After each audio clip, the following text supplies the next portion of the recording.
જય માતાજી મિત્રો, તો હું છું લાલજી ડાભી અને મારા બ્લોગમાં તમારું સ્વાગત છે। તો આજે હું તમને અત્યારે લઈ જાઉં છું ગામ નેસવડ, તાલુકો ઘોઘા, જિલ્લો ભાવનગર અને તેમના છોરે। તો અહીંયા રમાય છે નવરાત્રિના નાટકો, ભવાઈ અને વનસમોર ચિત્રહાર અહીંયા ભજવાય છે। તો આ છે નવરાત્રિનો છોક અને બહુસર મંડળના ભાઈઓ અત્યારે બધી મહેનત કરી રહ્યા છે। અને તમે રાત્રે જોવા આવો તો તમને ખ્યાલ જ છે કે કેટલી આમાં મહેનત કરવી પડે એવું છે।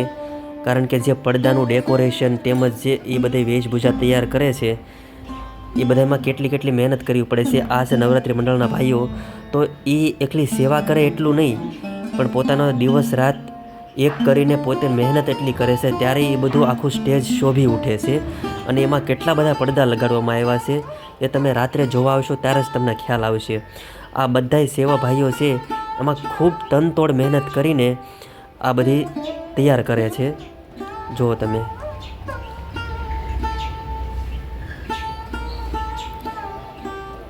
આ રાત્રિના 2 વાગ્યા સુધી પોતાનો કામ ધંધો પાડીને ઉજાગરા કરીને અને માતાજીની સેવામાં, નવરાત્રિની સેવામાં પોતાનો ટાઈમ કાઢે છે। બહુ સારી વાત છે। અને અત્યારે હું હવે તમને લઈ જાઉં છું જે નવરાત્રિ ભવાઈના ખેલ જે તૈયાર થાય છે અને તેની તૈયારી કઈ રીતે કરવામાં આવે છે એ તમને બતાવું હવે।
બહાદુરના સાથે લગ્ન કરીને તેના સસરા તરીકે તને મોટા માનથી બોલાવશે। એવું વાત છે આ શું? હા।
જાઓ ભગવાન બોલતીના કન્યાભાઈ ગાળા ચડાવો। બહુ સારું મહારાજ।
અહીંયા